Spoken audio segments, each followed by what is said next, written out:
So welcome everyone to the Co-Creators Convergence third Thursday call, our creator convos. And our conversationalist tonight is Kimberly Clark Sharp. And she's a riot. I'm so ecstatic that you're here, Kimberly. And we'll tell you more about Kim just a little bit. I'm here with my beloved Bob Warner. And together we call ourselves Like Partners. And we're kind of the mom and pop of the Co-Creators Convergence. And the Co-Creators Convergence, you know what? I'm not going to blab about what it is. I'm going to play a very short video to tell you what it's all about. So hold on.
And before we tell you more about Kimberly, I want to tell you, I want to do a little centering.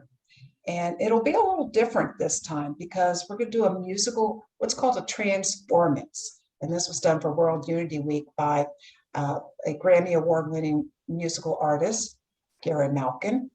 And so, again, you can just sit back, relax, and enjoy this wonderful transformance. I think it'll put you just the perfect place.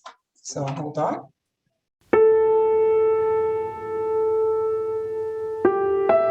You are invited to experience unity.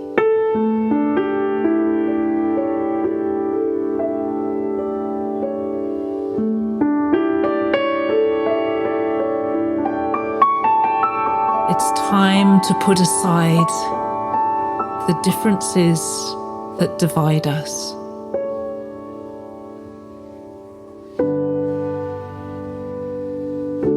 And embrace the beauty of each one of us being different,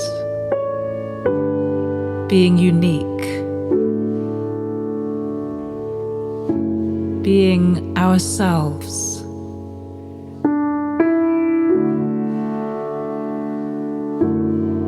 In the essence of who we truly are. A beautiful array of human beings across the planet.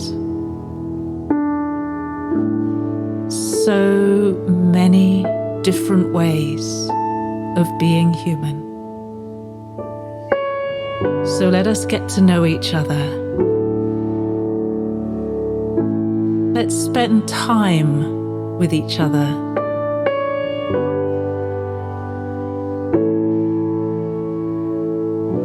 Let's learn from each other. And let's open our hearts to each other.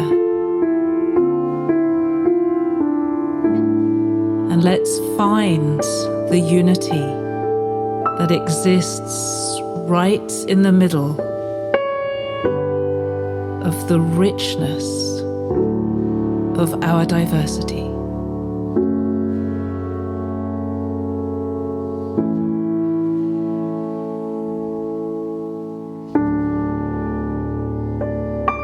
We are human. We are unique.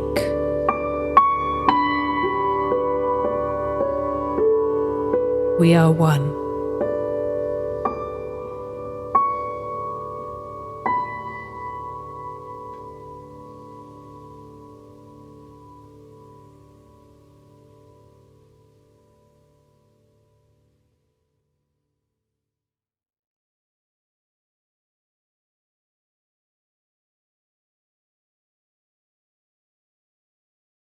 So how beautiful was that to put us in a just wonderful state.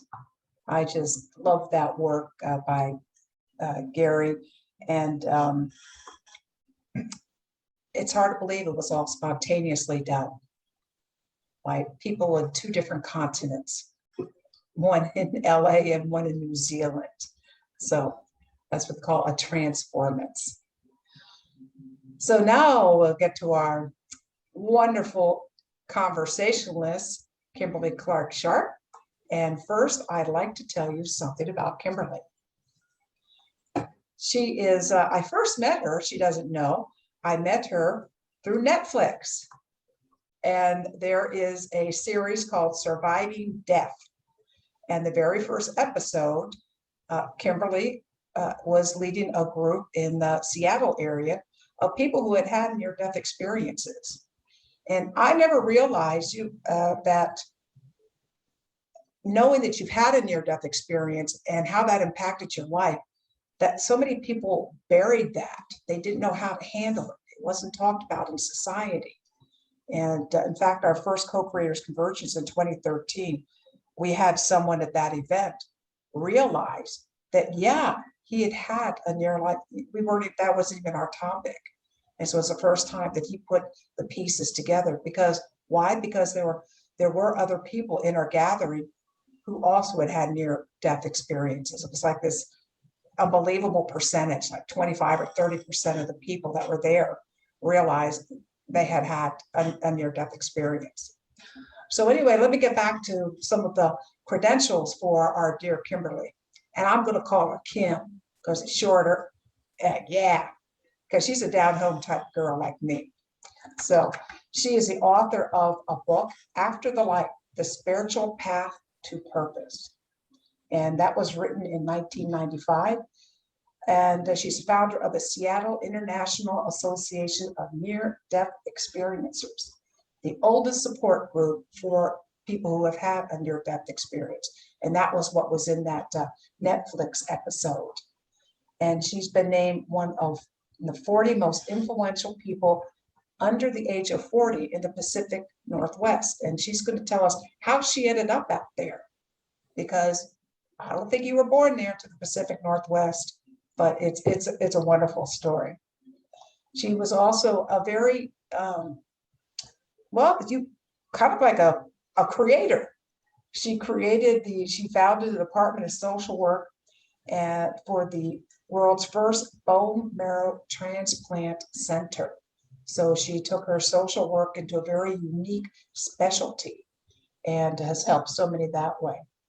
She's published in many journals, textbooks, international conferences. In fact, I think you just finished you had your annual international IANDS, IANDS, and Bob will put in the chat for people what exactly that stands for, IANDS.org. And it went online, I guess, these last 2 years, but it's been in person. I love to come one in person because I'm told that the energy there of the people who have had this experience is really tremendous. And she was, when I was talking about that Netflix, she was consultant on that series. And so she is also co-instructor of terminal illness seminar for the School of Medicine at the University of Washington. And she has a master's of social work. So we're going to put in the chat there. We can reach her at KimNDE, near death experience, at AOL.com. And that's where you can also find what events, what talks she has coming up. And so welcome, Kimberly. I'm going to turn the talking stick over to you a bit. I'm so anxious for tonight because I know we're going to be talking about pets. And I've had so many wonderful pets that are not with me now. But welcome, Kimberly. Thank you. And now I must cough. Having not coughed this whole time, I think I'll cough, followed by a sip of water. I'll join you. Cheers. Okay, cheers. Cheers. I'll join you in that. Okay, thank you. Well, hi. I had to laugh when you talked about the 40 under 40, because that actually was a while ago. That was in like the mid 80s. But ironically, recently, I've been named one of the 70 over 70 in the United States. And offhand, I can't remember that group, but it's a nice bookend. So, but it was In any event, you're remarkable. oh, thanks. Thank you. I'll tell you what else is remarkable, that we're even getting together right now, because Noel and I talked on the phone a couple hours ago and everything was good for go. And I'll sign on early and we'll do our light and mic check. And this is a lecture I have given before. So, it's like, no sweat off my back. Could not find my notes. Never found my notes. They're not in my clutter piles, not in my documents file. They're in nowhere. And I imagine after this presentation, I'll find them. But I have experience on this, what I call the high wire, and when I say God, I don't mean that in any religious sense, because there is no name for what I also call my creator or the universe. In the last few years, I've assigned on occasion a feminine gender to God that I call flow, F-L-O, but it's like in the flow. And we know when that happens. There's just so much evidence that, oh, we're in the flow. So I thought, well, that sounds like God too. So I'm going to call this a flow moment, because I know from experience when I have been separated from my cheat sheet, that I am more open to hear what the divine, what angels, what deceased people, what flow, whatever wants me to share. So I'm getting higher by the moment, because it's an amazing experience to be on the high wire of God, in God's circus. I don't know. But I want to tell you, before we get to the heart of the matter, which is animals, especially the animals we love, about the first time that this happened, when it's like, where's my notes? So if you don't mind listening, and you don't have a choice, so here we go.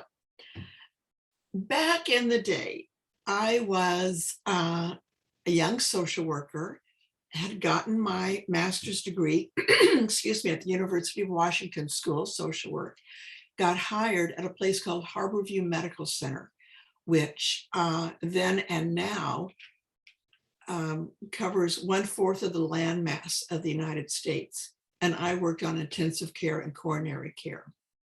So this place is huge.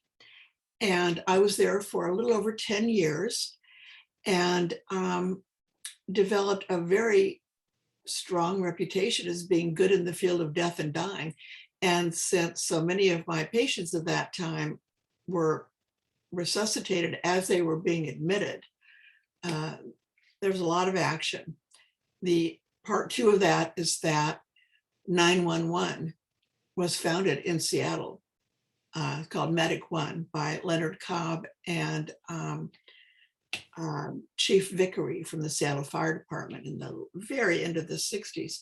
So the combination of here I am working in one of the largest trauma centers in the world, and we have Medic One here who's bringing in resuscitated people as never before, led to a lot of near-death experiences that I heard.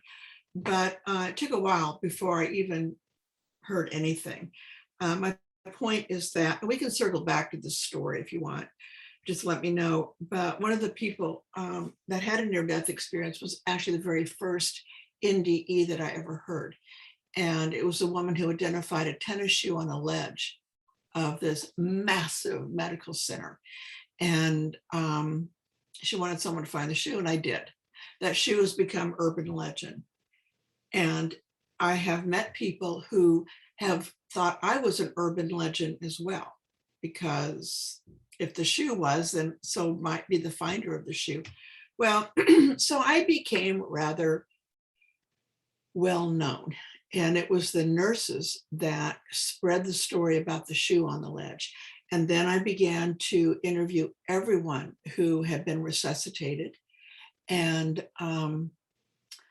I just kept collecting stories and sharing them. Came and remained famous because of the shoe on the ledge. And that's what led me to the Netflix production. That's what led me to being asked by William Morrow and Company, a New York publishing house, to please take our 6-figure bundle of money and write this book. It's just led to everything. But I was led to the shoe, and I was led to the job, and I was led to life. But that's going back to my own near-death experience in 1970. Anyway, in the meantime, it is now around 1980, maybe. The shoe was found in April of 77, somewhere in there. Again, the nurses are the ones that were spreading the story. So I got asked to, will you please speak to the nurses about the shoe? But again, I was collecting other patients, about going through a tunnel or seeing a light. This is before I had read Dr. Raymond Moody's classic now book called Life After Life. So I was making up my own stuff without a clue that there were others who were doing the same thing. And those others actually founded the International Association for Near-Death Studies. The acronym is IANDS, and they are at IANDS.org. And the group that I have led for a little over 39 years is called Seattle IANDS. And that web address is Seattle IANDS, all run together, .org. And then you got my personal email, kimnde@aol.com. I am the last person using AOL on Earth, I'm quite sure. And so welcome to the dinosaur age. It's throwback with my email address, but it's out there everywhere. I can't change it. So there you go. The first time I gave a lecture without notes was the first time I really gave a big lecture. I had been invited to fly to Spokane, Washington from Seattle, where I live, and give a talk at a big conference, primarily of physicians in Washington State, at a Sacred Heart, at the time, Sacred Heart Hospital. It's now a medical center. I was very excited. My dad, for my birthday that year, and because of the event, bought me this attaché case leather. Oh, it was just wonderful. And then I spent $300 on a 3-piece wool suit and more money on a silk blouse. And then I had to have the shoes to go with it. I had a lot invested in what I was wearing to give this talk. That's relevant. So I had my notes, and what I was going to do is just talk about the elements of a near-death experience to a whole bunch of physicians. I mean, state conference, so hundreds. I was flying United Airlines, and I remember looking out my window. There was no one in the aisle. I mean, there was no one in the seats next to me. And I remember looking out the window and seeing Mount Rainier, which is always a welcome sight. If you've been here, you know. And I thought, well, I think I'll go over my notes one more time. So I put down the tray table next to me, got into that beautiful leather attaché case, which I still have. And it was empty.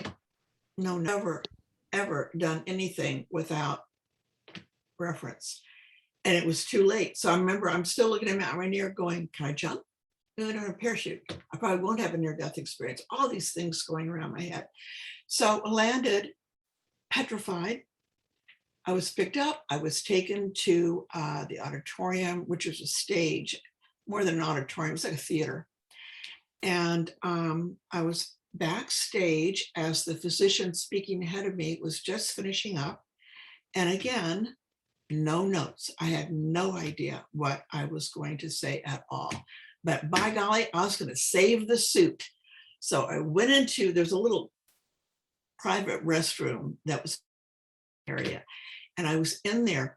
Now my introduction is starting. I'm in the bathroom unrolling toilet paper, wads of it, and stuffing it under my arm between the silk blouse and the wool suit jacket that I was wearing. And I did the same thing here. So much toilet paper, I look kind of like a kid in a snowsuit. And then they finished the introduction, and I went out knowing that the suit was saved, but my career was going to be in ruins. And there I am, being introduced on this stage. And what I hadn't planned on was I go out and suddenly there's a big spotlight on me. And I couldn't see the audience. And I knew that I had too much toilet paper stuffed into my armpits. And all I could think of was to freeze literally in the headlight and start singing feelings, nothing more than feelings. I can't sing, by the way, but that's what I did because I didn't know what to do. And then I thought, Kim, you have so many stories, just talk. So I just unfurled and I started telling other people's near-death experiences, including my own, and it brought down the house. So I thought that's what I need to do, not recite elements of the near-death experience, which I can do, but just to tell stories that I'm being inspired to share. The no notes thing happened again a few years ago when the lecture was on angels, and it was in person at the largest cathedral in LA, which is in Santa Monica. It's the diocese. And it was a day-long lecture on angels, and I had no notes. And yet that worked out great. And then, there's been another time. Anyway, it keeps me humble. Thank you for listening. That's the backstory to what we've been trying to pull off during this talk. Let's talk about pets. I think that's an excellent idea. We're all new now. We eat, we eat, we eat. I just clean the windshield of the universe. So in 1981, through an accident, I was at that time leading a group for a Spiritual Emergencies Network, which preceded the NDE field, Spiritual Transformative Experiences.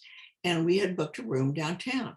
That room was double booked with another group being led by a woman who at that time did automatic handwriting. And we thought, well, these are very similar audiences. So rather than just having half of the groups leave, we just combined. And I met Betty Preston.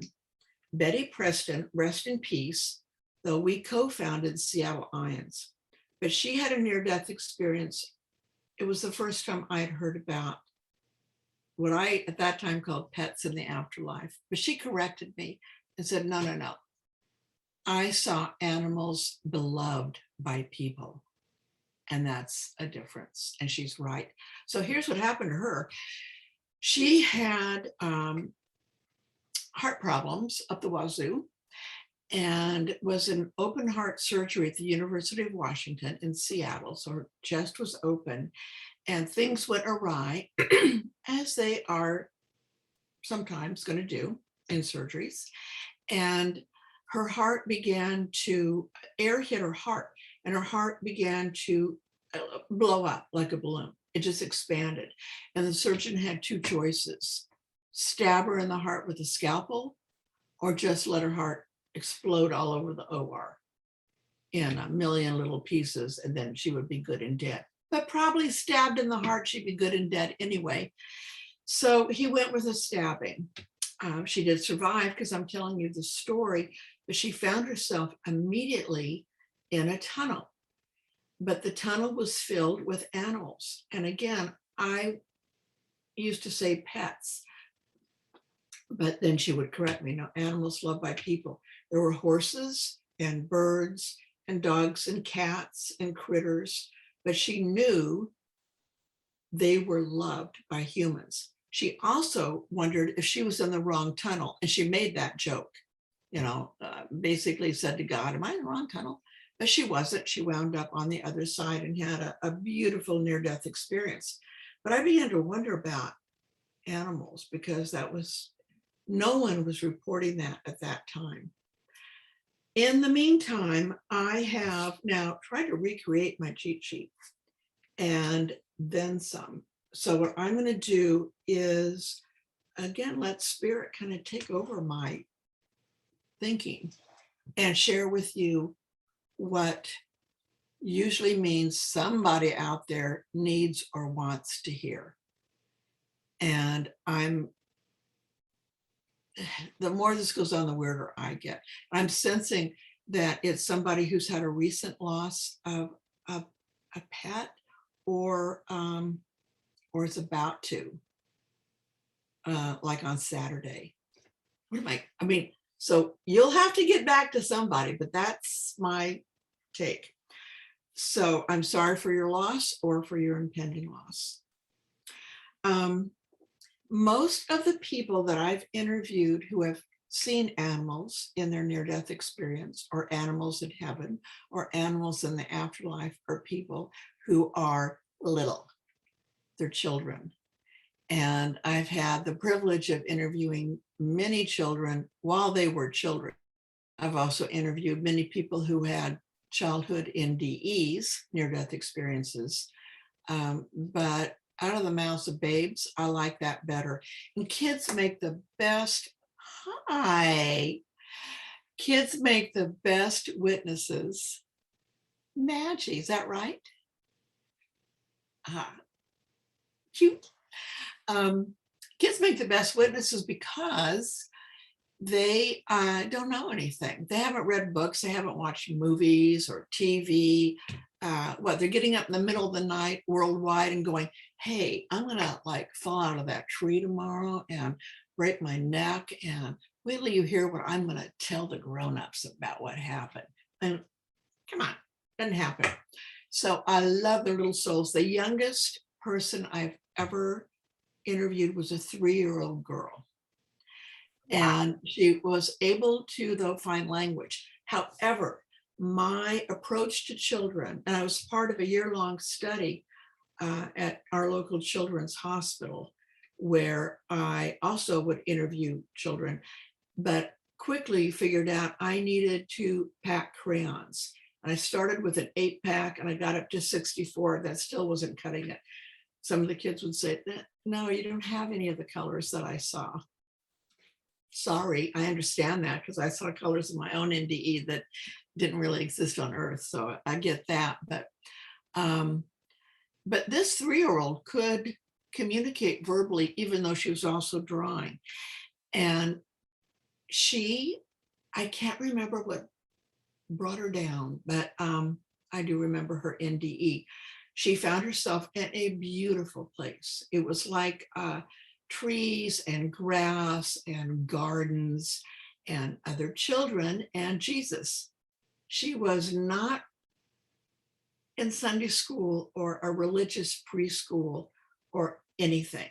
And by the way, when kids or teenagers have encounters with Jesus or whatever, that may or may not even have a name,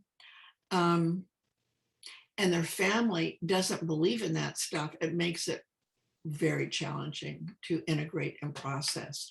That was true of this kid, by the way, because she's talking about Jesus and her parents are going, no, we don't know.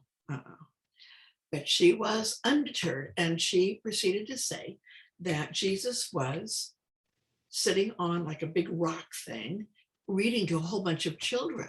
And she just loved Jesus and she wanted to be in that group. So she thought, oh, I'll go pluck that flower over there and give it to Jesus. And she reached in to pluck the flower and it communicated back to her like an Alice in Wonderland. Again, had not been exposed to that story. Excuse me. And the flower communicated to her, don't pick me, I'm alive. That was a surprise. So she thought she still wanted to give Jesus something. So she saw a field mouse and chased it down. No, field mouse, the big ears, cute. And she scooped it up in her hand and then brought it over to Jesus, who said, "Thank you very much." And she took her seat and she got to hear his story. So I'm going, okay, I got Betty Preston, who's talking about animals loved by people. What's this field mouse doing there? Because that's a wild animal and cute, but most of us would like scream and run away if we ran across a mouse. But field mice are in heaven too. I'm going to claim that. So I began to just collect data. Then a 4-year-old boy came to our Seattle IANS meeting one day with his mom. Very tragic backstory because his near-death experience involved a horrific car accident. We live near mountains. If you want to look on your maps real quickly where Seattle is, we have the Cascade Mountains to the east of us. We have Olympic Mountains to the west. But this family was driving over westbound by Stevens Pass. It's Highway 2, if you care for that much detail. And after you go over Stevens Pass on Highway 2, there's an abyss. Been there for as long as there's been the mountain, so a heck of a long time. And all the local drivers, we know about it. And there have been people who have gone over the edge accidentally and have died. This family of this boy accidentally went over one Saturday afternoon. Incredibly, father was driving. He was dead on impact. Mom was in the front seat. She had a broken back, but recovered. There was a baby in an infant seat, like a car seat, that was completely upright, somehow thrown over and landed upright in the rocky area at the bottom of this chasm. And it's a bottomless pit that I'm talking about. And this little boy wound up, though, upside down in the river that runs there, ice water, and he was under for over 40 minutes. Because it took a while for any rescuers. Plenty of people saw them going off, and 911 was lit up. And we have very capable mountain rescue teams here. They can snap right to it, and they're local heroes. And so they pulled the child out, and that's the 4-year-old that came to Seattle IANS. He lived. Now, parenthetically, being underwater for 40 minutes is a livable situation under certain circumstances. One of them is one's age. The younger, the better. The other circumstance is the temperature of the water. Ice cold is what we want here. It's called the diving reflex. We all have it. But even in adults, occasionally, prolonged underwater in cold water experiences can lead to surviving. And I want to direct everyone's attention to Dr. Mary Neal, who is an orthopedic spinal surgeon in Jackson Hole, Wyoming, who was underwater in South America in her kayak for 35 minutes or something, and she incredibly lived. So it happens. This isn't like, oh, I don't believe it. Believe it. Anyway, this little boy, he had nothing but animals. He didn't see another human.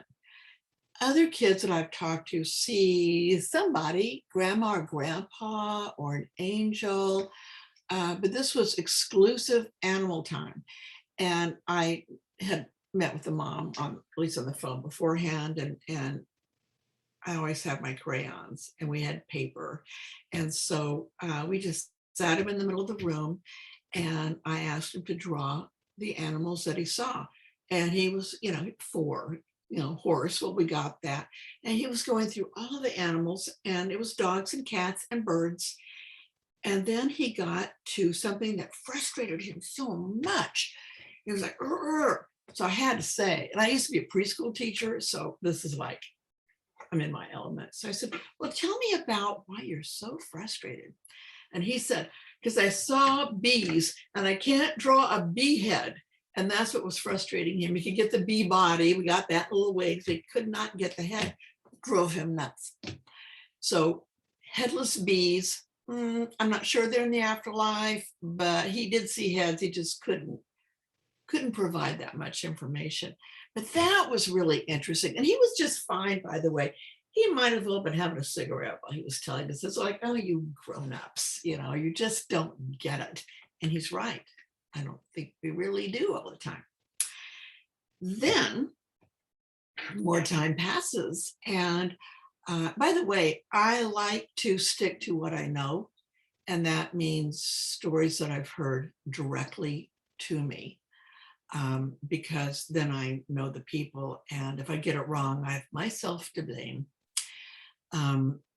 But I came in contact with a fellow by the name of Stone Phillips, who was the NBC reporter at that time. And it was like a heads up, because he was going to fly to, I think it was Wyoming or Montana. So sorry. And a boy had drowned there. He was a little guy. And we had pictures from the local newspaper of the local sheriff lifting his completely lifeless little body. He was probably about 4 or 5 at that time. Anyway, sheriff is all wet. He's been pulled out, and just draping over his arms is this deceased child. But again, cold water, and he lived. So this became national news, and Stone Phillips flew out to interview the guy. And then, so I got in on that, not in front of the camera, but in on the case, and got to hear from the kid what I'm about to tell you. So here's the thing. They lived on a ranch, and there are animals on a ranch, but including pets. And they had a dog and a cat that he loved when he was little. I'm going, kid, you're little now. But that was his point of reference. When I was little, his dog and his cat were deceased. But when they were alive, they would be pulling back onto their property. And there was a routine that the dog and the cat and this boy had. First, the dog would see the boy and would come over and put paws up and then knock him flat. Probably not a big dog, but enough weight that this boy would go flat. He would get up, stand up, and along would come the cat. And the cat, being the cat, would meow and would claw up his jeans and shirt and look at the dog, and then be the cat again. That happened all the time. It was an unbroken sequence of events. They died. He died. He finds himself in a beautiful field. Again, got the crayons.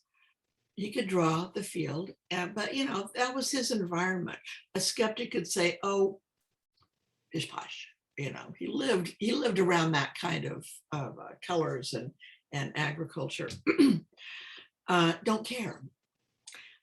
He then saw in the distance his dog, and then he heard ruff, ruff, ruff, ruff. He knew exactly what was going to happen. It was a reunion. This little boy had his arms out, and the dog jumped up on him and knocked him back into the grass. Oh, they rolled around, had such a wonderful reunion.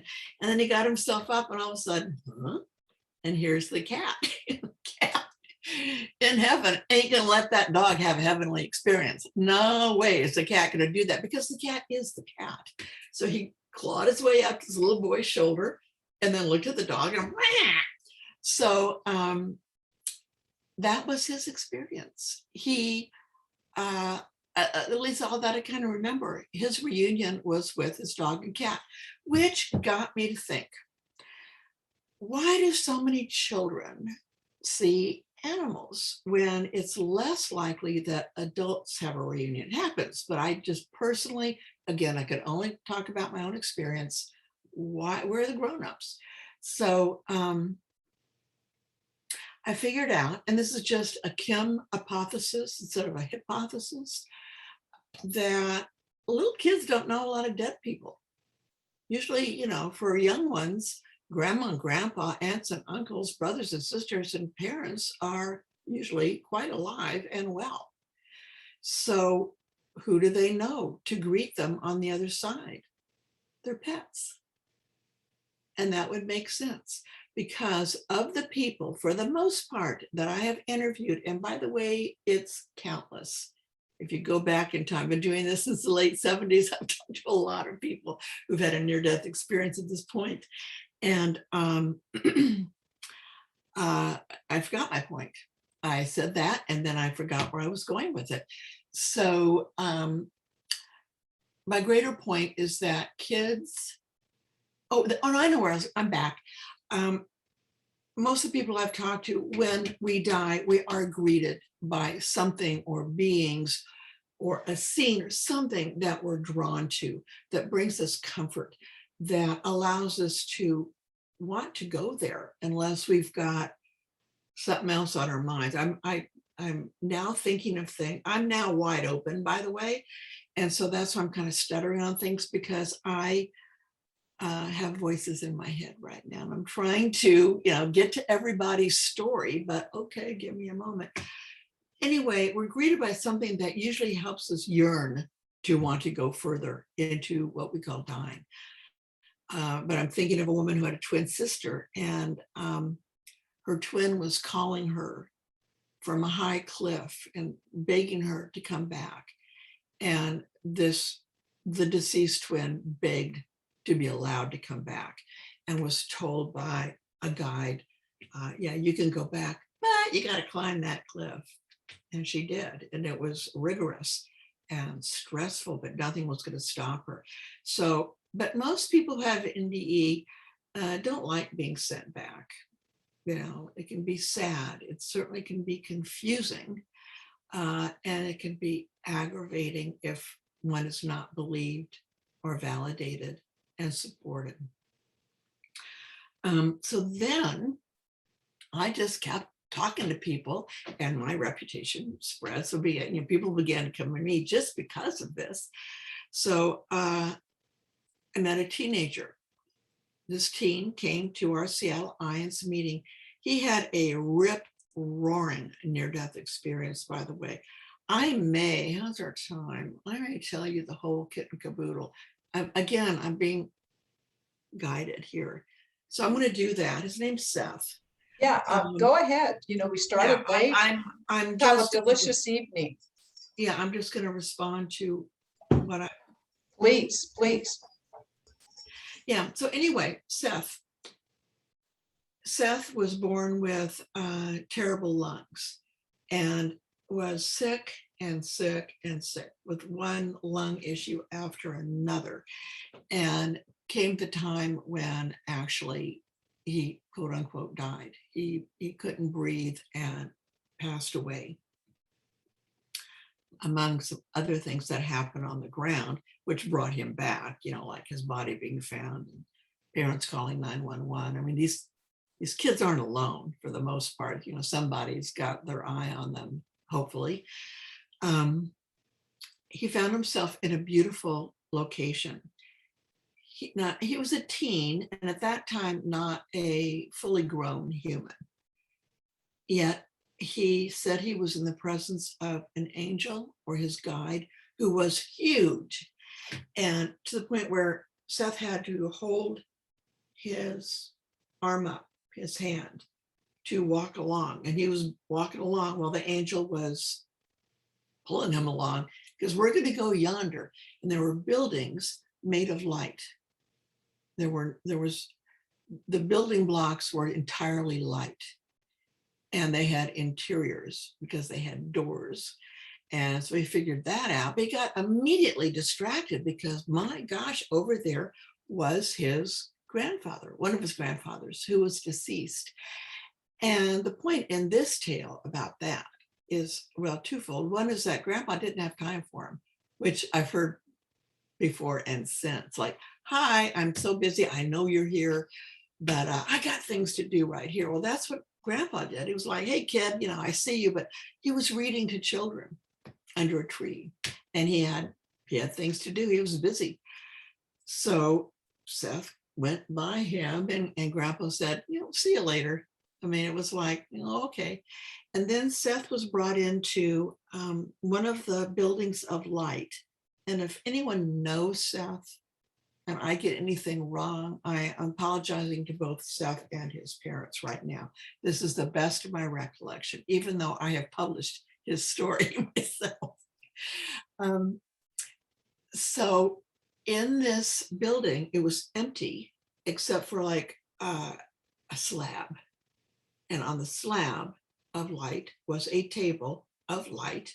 And around the table were big angels, every bit as big as the angel that still had him by the hand, like he was a little boy.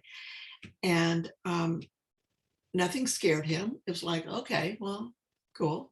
So he was led over to the slab. The angel picked him up by the armpits like he was a little guy, set him on the table, laid him out flat on his back. And then he said the other angels came around and they lifted his lungs out of his body. Now, his physical body was not present. This was his astral body, his spiritual body. I don't know. He didn't give it a name. I'm not going to give it a name.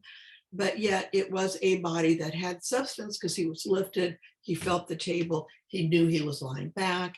And then he saw his lungs being taken out. And the angels started, he said knitting. He didn't have another point of reference, but they were knitting and knitting and knitting and knitting. And then with some effort, they're going to push his lungs back down into his body. And then his angel guide picked him up by the armpits, set him on, and said, we're going to go back home. So again, Seth is ever compliant. So they're walking, and all of a sudden he's distracted again by something. And it's a bang, bang, bang, bang, bang, bang, bang, bang, bang on a big door, but outside of the door. And it was, he said it was so loud, pound, pound, pound, pound, pound. And so as he's being led, he said, well, but what's that? And the angel was just kind of dismissive. He goes, oh, those are people just waiting to be born. They're in a hurry. And I immediately realized the truth of that. We bang down the door to get born, people. Maybe your life is hard. Maybe it's not, but I haven't met anyone who just gotten away scot-free in this life. We banged on the door. This is the life we wanted. And I have come to refine that belief in that, who am I? But that we carefully pick our parents, our geographical location, maybe the stars, astrology sign. I mean, I don't know, but this is the life we wanted. And then we have that memory taken away. And then when we die, we go back and go, oh yeah, which reflects on my own near-death experience, because I was asking questions of flow, God, myself, and they weren't questions, really. It was, well, they were, but when I got answers, it wasn't like, oh yeah, it was, oh yeah. I mean, I would just smack my head like, oh yeah, oh yeah. So I was really remembering, not being fed new information. So Seth lived and he did fine. He's no lung disease. Go figure. He was fine after that. Went to college in Arizona, a lot of dust and stuff. And his mom in particular was concerned about him being exposed to that with his lung history, but he's fine. Then on it goes. When I was asked to give this talk, Bob said something to me, either verbally, Bob, or in writing, or maybe it was just an aside, but it was like, oh, I hope our beloved deceased dog comes through. And I was going to say, I am not a medium. I hear from dead people, but I don't ask them to show up. They just do. And what I tell people, what I say to the people that I know who have died, and I recommend this if you're interested, because this leads to some fun experiences. And I've said this to each of my parents. My mom died not that long ago. And I said, okay, after you die, the light will be in my window and the welcome mat will be at my door. If you wish to visit me, you are always welcome. And so that's how I hear from things, and they're all good. It's been wonderful. But anyway, but I was going to say, Bob, I don't, I'm not a medium, and I'm sure not a pet medium. And then I thought, because. Oh, yeah, no problem about that. But I No, will no, say, no. My uh-oh was because I realized something. I had a memory about when I did communicate with the deceased animals. So I'm going to share that with you. So Bob, my apologies for saying, oh no, I don't do that. Apparently I do. Not that long ago. Yeah, a few years ago, I gave a talk in Chicago. And then the next day I was asked to speak from the pulpit. And I wish I could remember the name of it. It's a very old spiritualist church, oldest spiritualist church in Chicago. And so just giving inspirational sermons. So, okay, I got immediate family members who are long in the tooth in pulpit work. And so didn't bother me that I wasn't a pastor. So I gave my little inspirational talk. And then I turned around to let the main pastor resume the service. And all of a sudden it was like, what? And all I could think of was the cat. And I was told, you have to go back and do this. And all I could think of was the cat, you got to do it. I am the first to argue with that voice. And the more I argue, the more I know it's really important that I am honest. But I didn't want to embarrass myself. I'd just taken my vows, bang up job. People were praying. And I'm going to go back in the pulpit and go, oh, one more thing. I did. And I said, I'm hearing from a cat. Is there anybody here? I'm like, not that. I am not this person. I said, is there anybody here who knows anything about a cat? And, silence. And then a young man in the back kind of raised his hand, but the service was continuing by then. So I thought, oh, Kim, you and your big mouth, you've done it again. Church ended. The pastor asked if I would, go down the aisle, and then as the different rows emptied and they left the church, if I would be part of the handshake brigade. And the last person out was the young man who had his hand in the air. And he said, did you see my cat? And I somehow knew to say with full conviction, yes, I did. Your cat is here. Your cat is with you. Your cat will be leaving you someday, but not yet. And he began to cry. And then this was a day like only Chicago can have, where the temperature is 100 in the shade and humidity is 200. That might include places in the South as well, but it's just one of those days. Nonetheless, we embraced in our sweaty selves. And then he leaned back and reached into his shirt, and under his clothes was a laminated picture of his cat who had died less than 2 weeks earlier, and he could not let go. Now, this was a 20-year-old. He was not a teenager, but not a full-blown adult quite yet. And he just kept his cat close to his heart the whole time. He had no intention of raising his hand in church, except that I kept saying, the cat, who's, and so, yeah. So Bob, I guess I can do that when I'm supposed to. Then, I'm sorry. I was just going to tell you the experience we had with our dog of 17 years. Is that okay? Sure. Let me just, what happened was he was 17 years, at least he was 17 years that we have, but he came from a foster home and he was a rescue, obviously. And we took him, it's clear that it was time for him to leave us. And so we took him to a vet.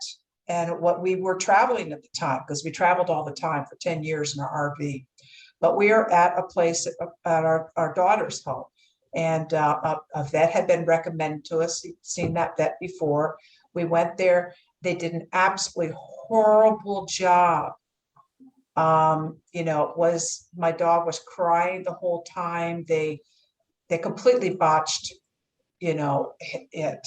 And I'm in tears. And they give the final administration, and then we're both there, we're just, crying. And then this music started blasting. I was going like, well, that's kind of weird. But I was like, I got to get out of here. So I went and sat in the car and waited for Bob because we were taking the body to bury him. And his name is Boomer.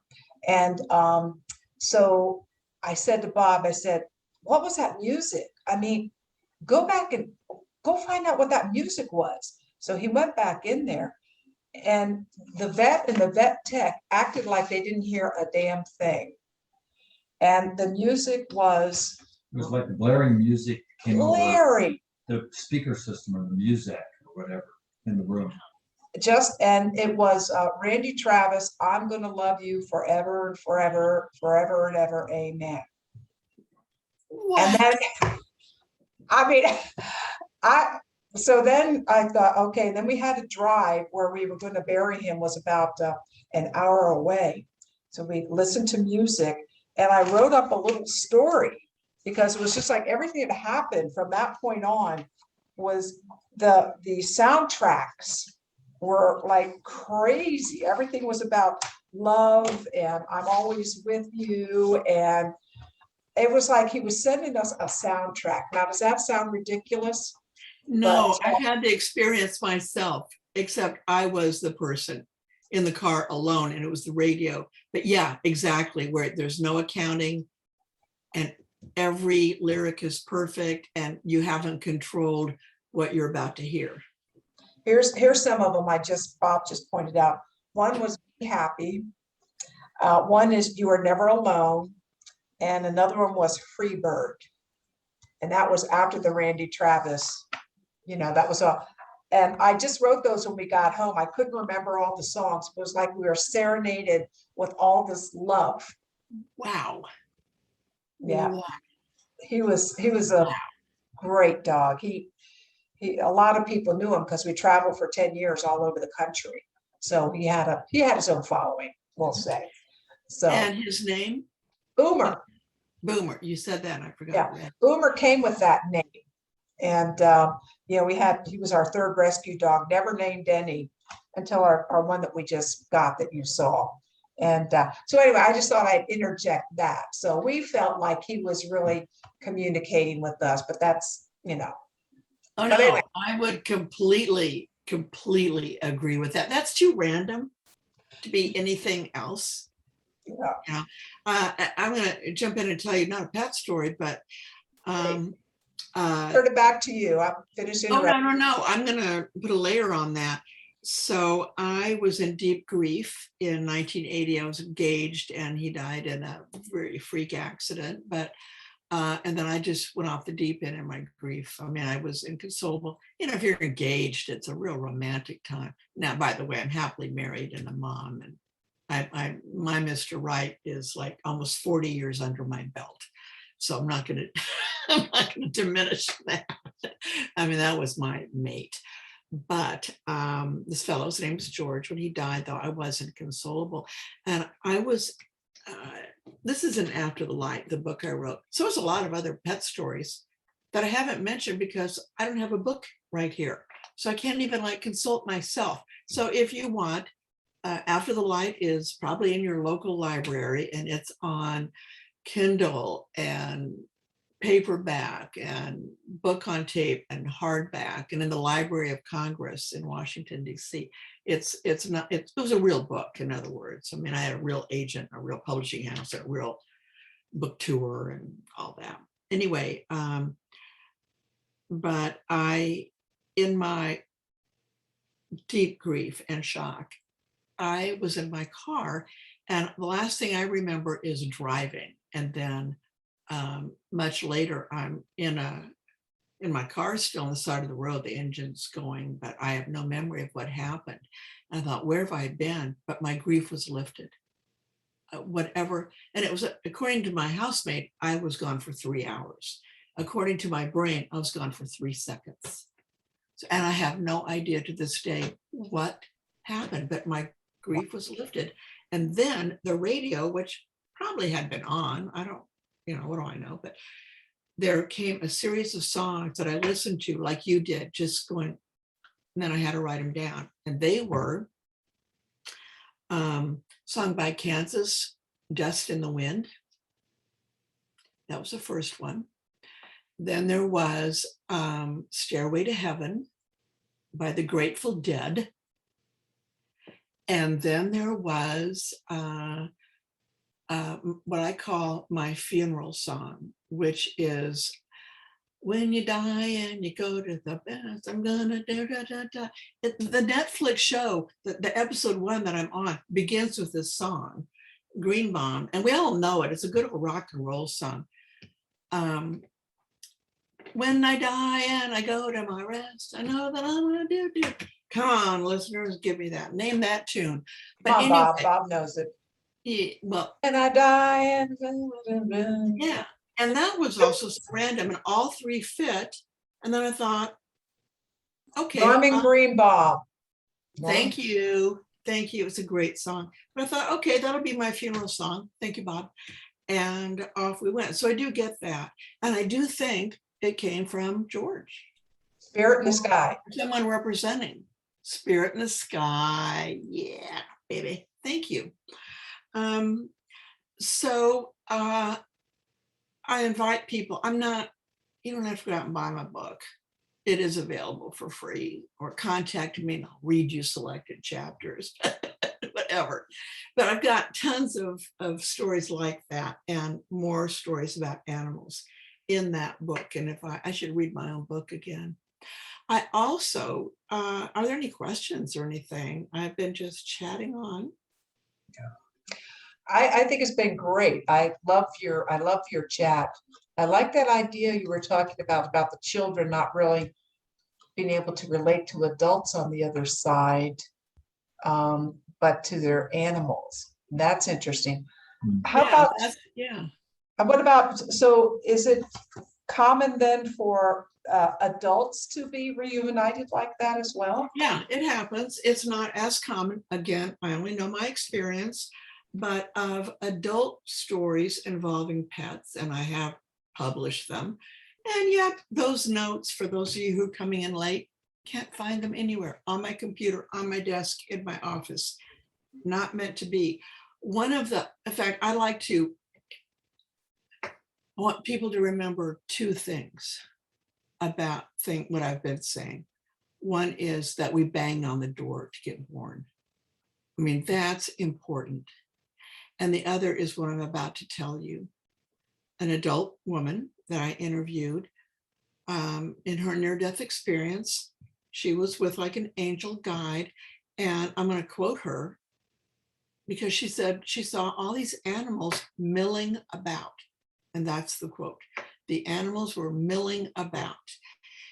And so she said, well, what's the deal? And the angel said, oh, they're just waiting for their humans. I love that. Yeah. So Boomer, who I'd like to think you got as a puppy, so he would be a baby Boomer. Whether you, I'm sorry, but remember to tip your server. Yeah, exactly.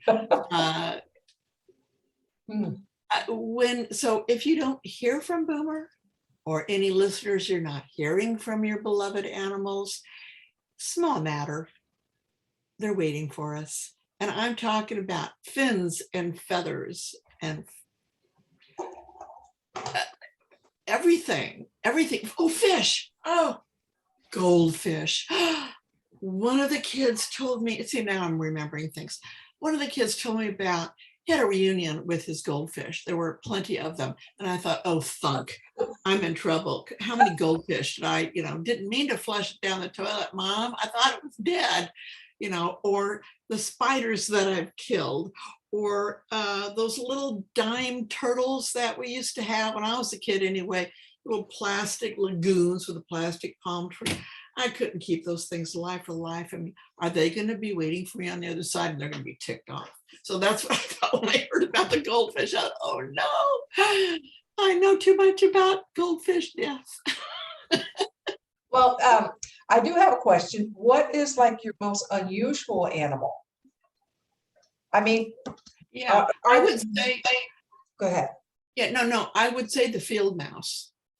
Field mouse. We assign mice with very low level of consciousness, And yet there was this mouse in heaven. Now there is a very esteemed physician in New York City named Sam Parnia, Dr. Sam Parnia. He's for a long time been doing out-of-body studies in his he's cardiologist, in his, when he has to stop his own patients' hearts.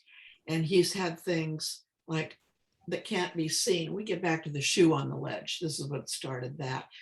Objects that can't be seen by the patient unless they were out of body. This is ongoing research. Someone did ask, but he also has a lot of like mouse research in his background because, you know, some doctors study different things. He used mice in research, and some of those mice died because they died to help him be a better cardiologist for humans. So someone said, have any of your mice or rats had a near-death experience? And without skipping a beat and with tremendous patience, Dr. Parnia said, not that I know of, but I don't speak their language. So if they've come back, they have no way to tell me.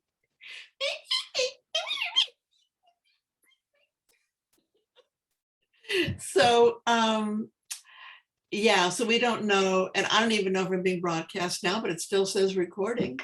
Yes, it's recording. It is. All right, great. Hi, everybody again. It's been the goofiest broadcast. I love it. It's been pretty goofy. But it raises a good question. Do animals themselves have a near-death experience?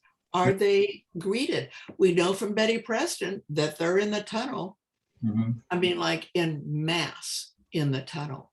Mm-hmm. So there's no way to determine that in today's world, but I'd like to think so, that they too go to the light.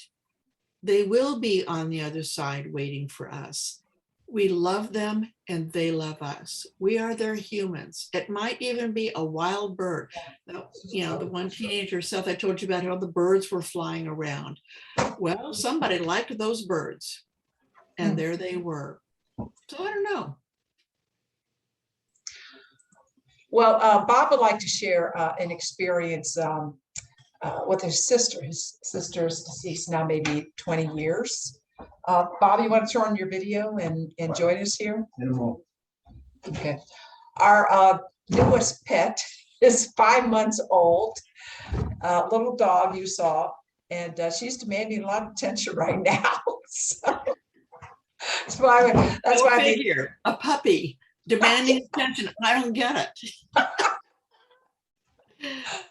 Okay, Bob's going to join us here. So I've tried to keep a sense of humor here the last couple of days. She's really in a mood this evening.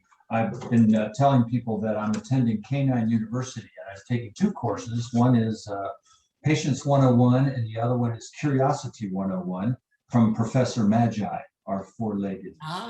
The esteemed Professor Magi, of course, with a name like that, of course, and see it gold blazed on the door. Yeah, the experience we had is my sister was 2 years older than me, and she passed about 25 years ago, probably. And my mom at the time was working with different mediums and channels and whatnot. And she had a session and asked about connecting with my sister on the other side of the veil. And my sister's name is Judy. And so that happened, and my mom took notes of all of this and later shared it with Noel and I. And it was, she asked Judy what she was doing on the other side. And Judy said that her main job was training animals to be reincarnated back on this planet, to be paired up with people, to be of service with people, and to assist them in being more conscious by being their canine companion. And it's like Noel and I at the time were pretty much in disbelief of everything that my mother talked about back those decades ago. And now pretty much everything that she said, we now realize is true. And so it was, Wow. I remember that all the time with the passing of Boomer and then the arrival of Magi and just the connections that we have to the canines. You know, there's a movie about that. And let's see if I can remember. It's not that long ago. I think it's called A Dog's Life. But it's about, you know, it's a puppy and he has a boy. And then he's hit by a car or something, he dies. And he keeps coming back as different dogs with different owners. Some experiences are brutal, where he's abused. But it keeps coming back, keeps coming back. And the end of this beautiful film is his original boy is now like an old man or middle-aged man. He's all grown up. And yet in another form, his original dog comes back to him and he recognizes that's the reincarnation of that dog. And they're reunited at the end. It's a beautiful film. That is. Yeah. So your mom was onto something, as was your sister. What a job. What a great job. That is. I mean, Yeah. I wouldn't mind being a part of that, but I'm more a cat person and they can't be trained to do anything. So Well, you know, I went to this, actually it was our first co-creators convergence. Once a year we get together. And of course, last year, COVID, we didn't. And we're going to have we're getting together down at White Eagle Lodge in Montgomery, Texas, coming up in October 13th through the 17th. There's still room. But anyway, the first year that we got together, we're all students of Barbara Marx Hubbard, who's a visionary futurist. She was there with us getting a spiritual leadership award. And so we had a little retreat and we were supposed to go around the room, stand in front of the room and tell about our first spiritual teacher. At that time, I hadn't been on the conscious evolution bandwagon very long. And I'm going like, I don't know about any teacher. Who the hell am I going to talk about? So then I got up into the front of the room and it just came out of my mouth and said, my first spiritual teacher was my dog, Pumpkin. And I started crying because I always said I hated dogs. I mean, I wasn't even, it's not that I didn't like them. I just was like, and Pumpkin, she changed my life.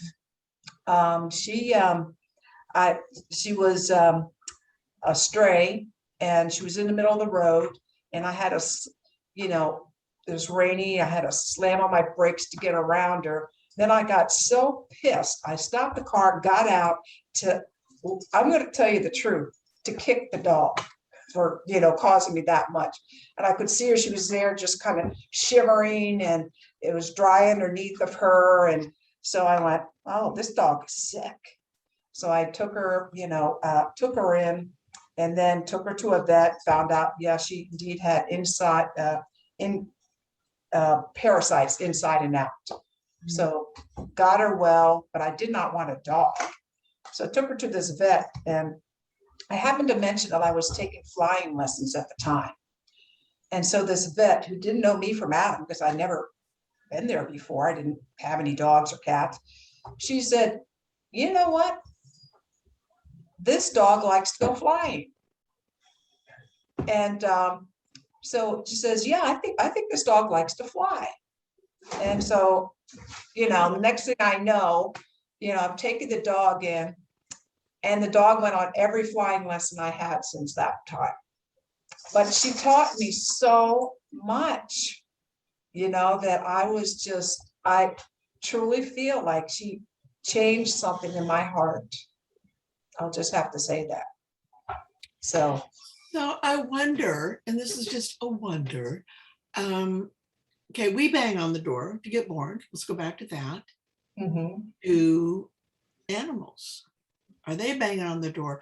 Okay, I'll go to, let's see, Noel. I'll go to Noel. All right, see you, everybody. And down in the little stork parachute comes Pumpkin. Or Boomer, or Magi. I mean, or Magi. Magi, like, of course, the Magi. Yeah. Who's Maggie? Because I'm hearing Maggie. no, and not related to you, but somebody. Wait a minute. Wait just a minute. Okay, this is weird. All right, hold on okay. Ooh, remember I told you I didn't have my notes. I think I've covered that a lot. But I did find some, oh my gosh, here it is. Can I read you something? Sure. This is not my words, but it's what I have published and has been published in other places. This is a near-death experiencer. Oh gosh, what is her name? Anyway, she said in her NDE now, as the density changed, becoming lighter and finer, I felt that I was being lifted to another level of awareness. And then I found myself in surroundings that appeared to be more substantial. Maggie was there. My beautiful dog, my beloved Springer, came to me. She had died less than a month before, and John, her husband, and I still ached from her absence. I felt her presence, her love, and she appeared to me as she had when she was in physical form, only younger and more vital. Then she said, you know that Daddy and I can't handle both of us being gone right now. She's talking to the dog. And then she said, I'm going back. And Maggie communicated to her and said, will you come soon? And this woman said, yes, I think so. And in fact, this woman is deceased in 2011 or 2013. I have to check further notes. And then and so they're communicating telepathically. And then Maggie said, and this is a direct quote now, when it is time, we will know. Now and now and then, I will show you wondrous things. We'll explore together. I wasn't even thinking about that story, but thank you for the Magi, which finally got my brain working with, wait, Maggie, I know a Maggie story. I know a lot of stories. I could build a little campfire. We could spend the night, tell stories. You got to come to one of our gatherings, and we do that. That's what we do. The first night every year is have a big bonfire. So it's just okay. Somebody's crying for attention. You hear her, right? And look at our time is past. Yes. So Magi has a better sense of time. Well, I want to tell one other story. Can I? Oh, please. Oh no, I'm not going to rush you. Okay. It's about Boomer again. So it was 2 years February, and people ask me when Boomer departed, are you going to get another dog? And I just kept on saying, I don't know. And traveling with the dog, it takes a lot. It takes a lot of planning. It's a big, it could be a big hassle, especially what our lifestyle was. So we bought a house a year ago, and so I guess I don't know, just kept saying, okay, dog. So I just said to Boomer, pick me out a dog. And I was trying to get a dog like on Pet Finders. I mean, all they have, I said, it has to be a small dog. We cannot do a big dog. I don't want a dog pull me over. And so anyway, you can't find rescue dogs, and to find a small one and to find a puppy is like, pandemic. We're talking pandemic. That's right. That's right. They're like snapped up. And then Bob was like, just only lukewarm about the idea. So I just kept putting it out there, said, Boomer, I'm ready for a dog. I'm just ready for a dog. Maybe I just put it out to the universe as well. And so I saw this dog was on Pet Finders, and I decided I'm not going to do all their application, all that junk. I'm going to call them. And like within 48 hours, an 8-week puppy came to our house. And at that time, we were putting on a 4-day, what would you call it? World Unity Week. I was part of that. Yeah, 4 days of that. Well, the very first, and our room was called Gifts of the Magi. And so the day we started was the day they delivered Magi. So I figured, well, okay, she named herself. And it was really, kind of, we had a green screen back there. She was like, let me pull that thing down. So I feel that, I don't know, I could be making this up, but, somebody sent us the perfect dog. That's when I got the application for Patients 101 course. Yeah, Yeah, I'm figuring that out now. Wow. yeah. Bob didn't know That he is an Didn't know amazing. it. It took me a while to fill out the application. so, Ask the dog to help you. right. Imagine I filled out the form. Brought it to So her. now she's 5 months. We got her at 2 months, and she's just an absolute wonderful dog. Very smart dog. Very, very wonderful dog. So I think you should select a wonderful 90-night story for us, Kimberly. I know your data banks are so full. That's the issue.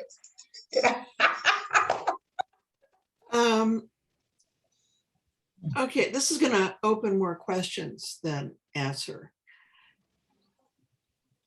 I have a BFF. She's someone that was identified in my near-death experience and with others that were complete strangers, but I've since met and they have fulfilled their roles according to the label under their portraits that I was shown by God, Creator, Flow, Baba, whatever.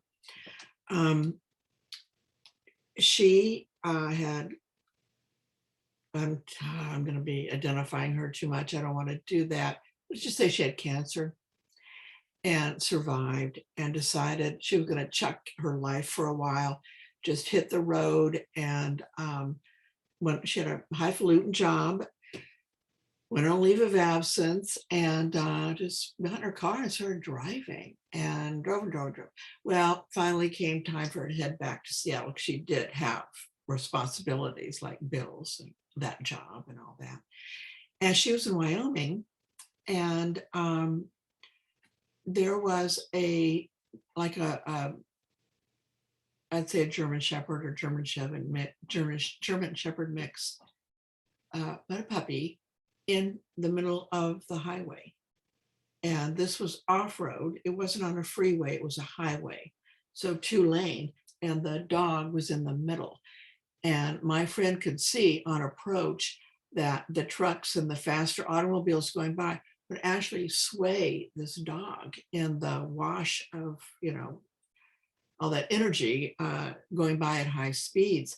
She was horrified, wasn't planning on doing what happened next, but she pulled over and grabbed the dog and got the immediate hit that this was supposed to happen. And indeed, we now know in retrospect it was, because 2 things happened. One is that because she then had rescued this puppy, she saw a sign about a horse.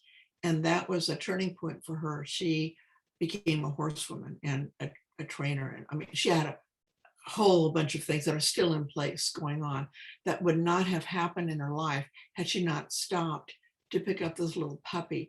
But here's the corker. The other thing that she seemed to be told by this dog, who's now deceased, this has been a while ago, but repeatedly, is that at one time, this dog was a human and was my friend's sister and had come back to basically rescue her from a life that was very challenging and to be her companion as a dog for a while. Wow. That I've have to wrap my mind around. So here's the bottom line, if I may wrap it up. Yep. Okay. One is, in review, we banged on the door to get here. Also in review, our beloved animals are milling around waiting for us. Then it's like, okay, you're up, Fido. I mean, here we go again. And that maybe not all of them have always been animals. I don't know. I'm not in charge of creation, but my bottom line advice is be nice to everybody and everything. Be nice. Everything else will fall into place. So I leave you with that really good advice, with love, knowing that we are all loved, no matter what covers our skin. If it is feathers or fur or hair or whatever, we are all loved. We are all taken care of. We go on for eternity and we will all be together again. I promise. So beautiful. Thank you so much, Kimberly. And Kimberly, how would someone get in touch with you? And do you have a website? I know you I don't have. know my website. You can go to Seattle, SEATTLE, Mhm. IANDS, IANDS for International Association for Near-Death Studies.org. If you write to that website, you can get me, or this is riskier because I get a lot of email. You can write to me directly at KIMNDE@AOL.com. Because of the Netflix show, I've got over 4,000 emails right now. So please be patient. But Wow. both avenues will get you to me. I will get back to you. It may take a while, but I will get back to you. But thank you for having me. You're very kind. I love you guys. I just feel like No, you got to come play with us. I'm happy to. I've got lots of things to talk about. We've got dead people. We have angels. We have scary things. We have a lot of near-death stories. I could go on. Back to that, build a little fire, and we all gather around the campfire and tell stories. I'm there with you in spirit, Noel and Bob. I really want to say I love you both. I just feel like if I could come back and be your next dog. Well, I don't want to. I want to be a girl. I'm going to ask for gender specific reincarnation. I know all the parts now. I feel comfortable. You're not too much. You're just lovely. Thank you so much for being so kind and patient, and love chatting with you. So I'm just going to turn. Thank you so much for being part of the evening. Yes.